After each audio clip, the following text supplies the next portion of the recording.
how to navigate the journey after losing a loved one, learning to live without loss. When we lose someone precious, the idea of getting over their death can feel impossible, even wrong. This journey isn't about forgetting or diminishing their light. It's about learning to navigate the world without their physical presence, to carry their memory with love, and to find a new way to live meaningfully, integrating their impact into the very fabric of who we are becoming, coping with the initial grief, finding your breath after loss. The moment arrives, often like a sudden power outage, plunging your world into darkness and confusion. The news lands a shattering blow, a physical punch that steals your breath.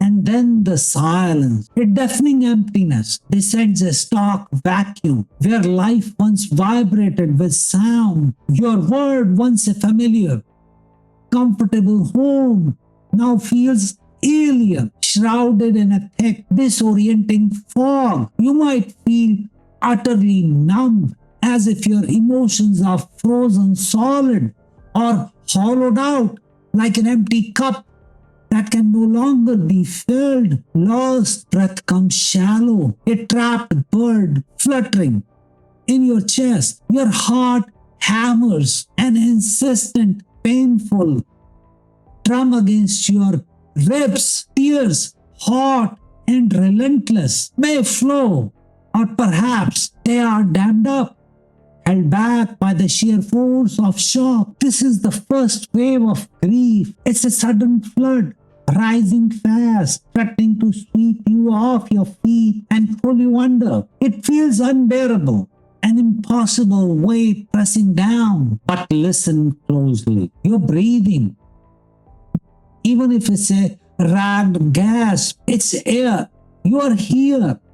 This pain, immense and raw, is the undeniable echo of profound love. It's the measure of how deeply you cared. Grief in these initial moments is like trying to stand steady in a rug that's been violently pulled out from under you. You stumble, disoriented, grasping for anything solid. Don't fight the fall. You'll only injure yourself more. Instead, try to brace for impact. Allow yourself to feel the ground, however hard. Let the wave wash through you. You're stronger than this sudden chaos makes you believe. You'll find your footing, one small, trembling breath at a time. Can you focus on just this moment? This single breath in and out. What is the very first smallest step you can take right now? Like simply unclenching your jaw or taking a sip of water. That's enough. Dealing with loss, remembering your loved one through grief. They are gone from sight, from touch, physically absent, but their spirit, their essence, the love they wove into the tapestry of your life, that remains. It's an indelible mark. But how do you keep that vibrant presence close when their favorite chair sits empty? When the silence in their absence is so loud? How do you honor a life so cherished and learn to carry its beautiful imprint forward? Share their stories, the funny ones that made you all laugh until you cried, the quiet everyday moments that now seem so precious. Tell their well-worn jokes, even if your voice cracks with the telling. Look at their photos, not just with the sting of loss, but with a smile for the joy they brought, for the life they lived. Their laughter, like a favorite song, still echoes in the quiet rooms of your mind. Their wisdom, like a trusted recipe, passed down through generations, can still offer guidance. Their love, an invisible, warning presence, like the lingering scent of their favorite perfume or cologne, still surrounds you. Don't let that memory become a dusty album, tucked away and forgotten. Instead, let it be a cherished, well-tended garden. Create rituals that feel right for you. Light a candle on their birthday. Its flame, a tiny, steady beacon of remembrance. Visit their favorite coffee shop. Order their usual and sit for a while. Plant their favorite flower and watch it bloom each year. Talk to them out loud when you are alone or silently in your heart. They may not answer in words you can hear, but their presence, like the comforting weight of a familiar blanket, can often be felt. Their impact on your life wasn't a fleeting moment. It was a foundational brick in the house of who you are. Their love wasn't just a passing feeling. It was an active ingredient shaping the person you have become. Their memory is not a burden to be dragged, but a treasure to be carried gently. A source of quiet strength. How can you weave the bright threads of their memory into the daily fabric of your life? What are those quiet, unique quirks, those signature phrases, those small, beautiful habits that made them undeniably them? Understanding grief. Why dealing with loss hurts so much? This persistent ache that settles deep in your bones like a chill you can't shake. This gnawing emptiness, a noticeable void where warmth and laughter used to reside. This constant heavy weight on your chest like an unshakable weariness. Why does losing someone hurt with such profound, all-consuming intensity? Because love isn't just an idea, it's a connection. A living, breathing bond woven between two hearts, like threads in a shared garment. Losing them is like having a vital piece of your everyday machinery suddenly break down. The whole system falters. A part of you is now missing, and the space it occupied ages with its absence. It's akin to suddenly losing the use of your dominant hand. Everyday tasks become challenging, and you must relearn how to navigate the world. It's a profound disruption, like the ground beneath your feet suddenly becoming uneven and treacherous. Your routine, once a comfortable, predictable rhythm, is shattered like a dropped glass. Your future, once a path you imagined walking together, now stretches out, unfamiliar and altered, like a map with a large section torn away. Your heart, once whole, feels bruised and tender, perhaps even broken. Grief isn't just a steady vein of sadness. It's a volatile internal weather system. Suddenly, thunderstorms of anger, bewildering fog of confusion that make simple decisions hard, chilling winds of guilt, and the stark, isolating feeling of loneliness. Even in a crowded room, it's a physical pain too. A tightness in your chest that can take your breath away, an exhaustion that no amount of sleep seems to cure, a restlessness that makes it hard to settle. It's okay, all of it. It's normal. It's valid. This pain is not a flaw or a failure, but a powerful testament to the depth of the love you shared. Imagine love as a strong, comfortable chair you have always leaned on. Grief is the disorientation and instability when the chair is suddenly pulled away. Don't judge your feelings as they surge and recede like an unpredictable tide. Don't try to outrun them or build walls against them. They will only find another way in. Understand that this agony is a measure of the love. Why do some days feel like a tiny ray of sunshine breaking through clouds, and others like a relentless downpour? What are the different ways this pain show up for you? Perhaps as irritability or an inability to concentrate. Grief support. Navigating the stages of coping with loss. They talk about stages.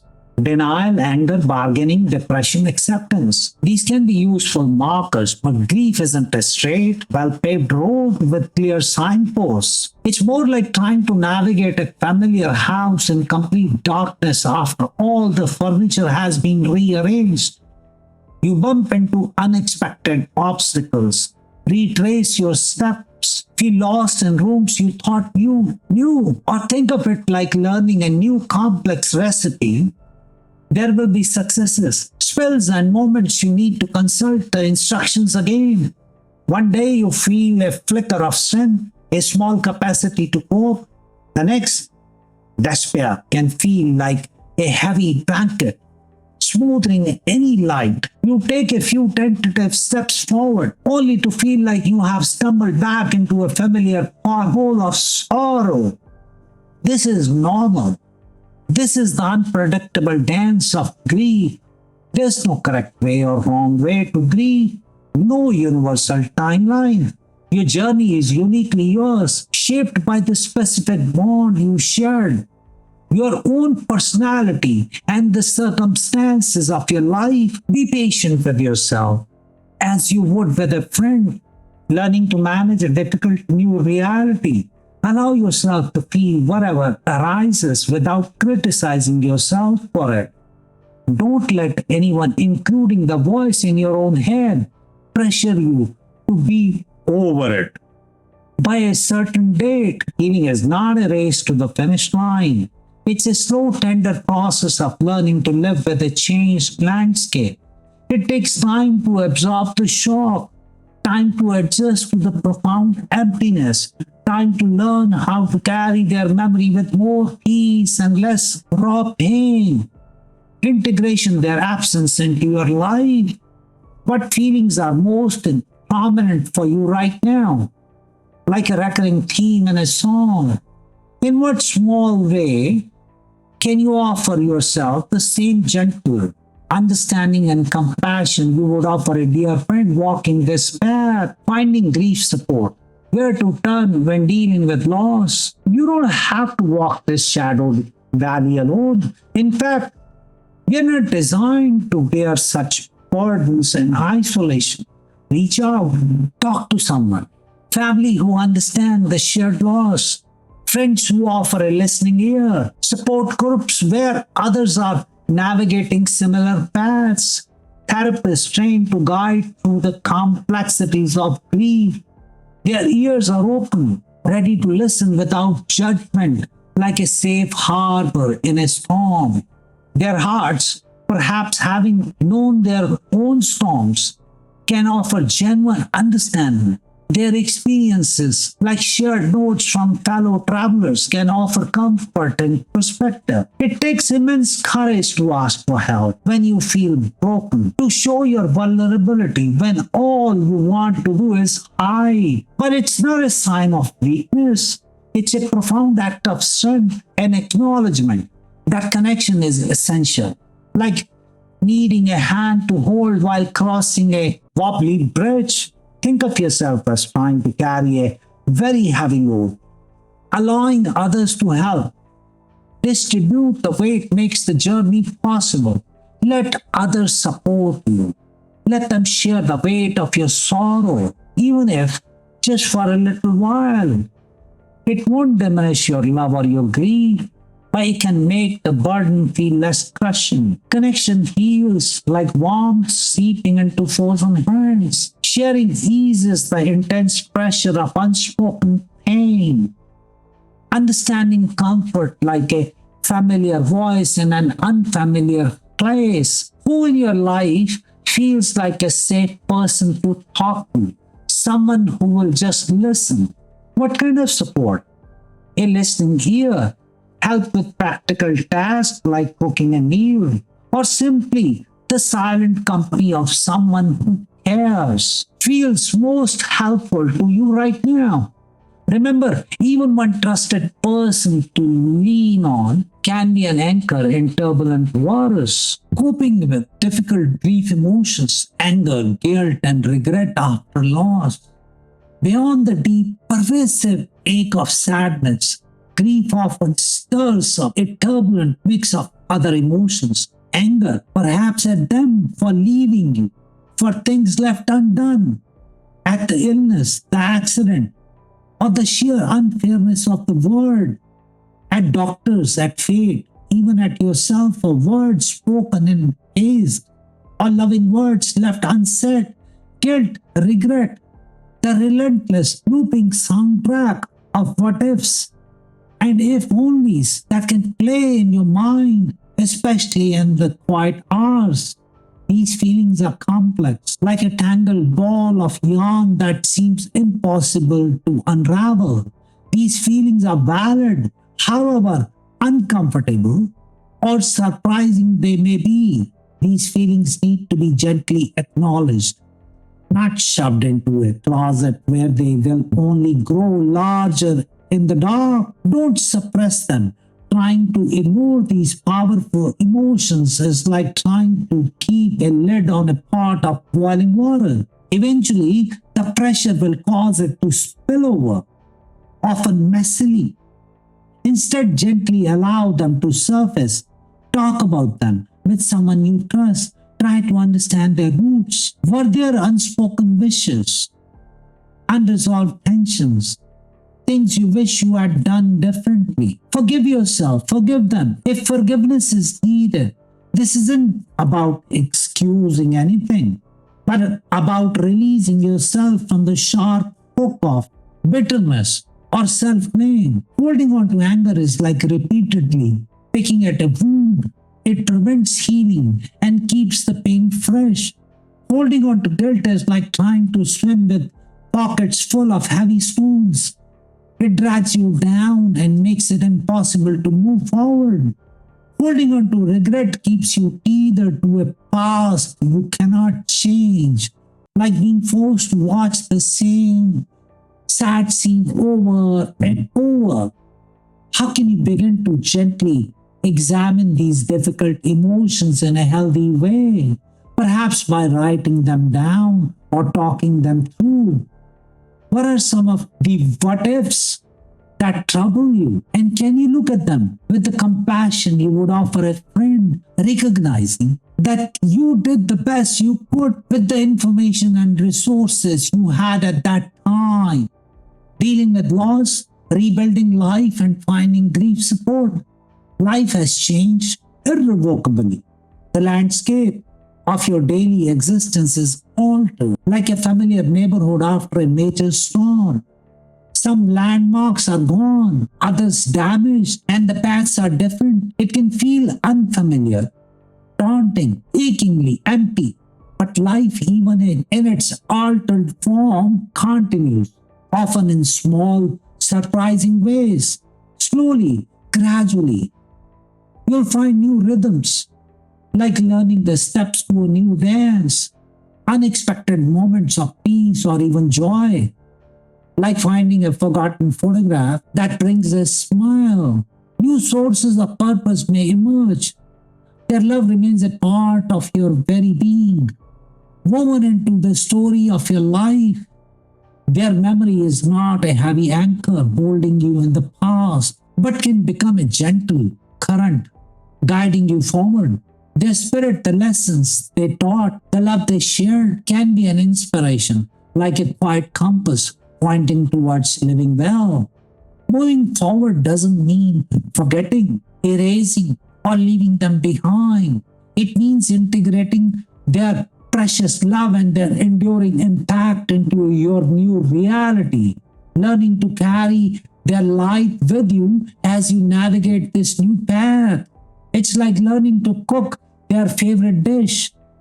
You follow their recipe, cherish the familiar taste, and in doing so, you keep the tradition alive in your own way, even as you add your own touches. It means honoring their life by living yours with intention and meaning, however small those intentions feel at first. Small steps forward, taken with courage, even when your legs feel wobbly, gentle, sometimes barely perceptible progress. A new normal, different, still capable of holding meaning and joy. begins to take shape like a garden slowly re-emerging after a harsh winter.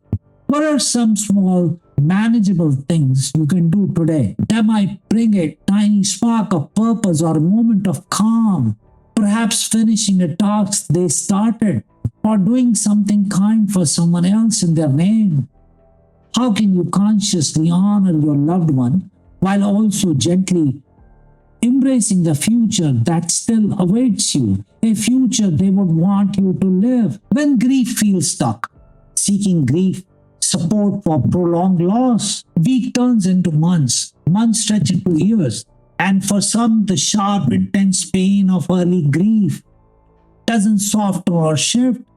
It remains a constant, overwhelming presence, making daily life feel like wading through deep mud day after day. This might be more than typical, though painful, journey of grief. This might be what experts call prolonged grief disorder, PGD, or complicated grief. It's like being stuck on a broken record.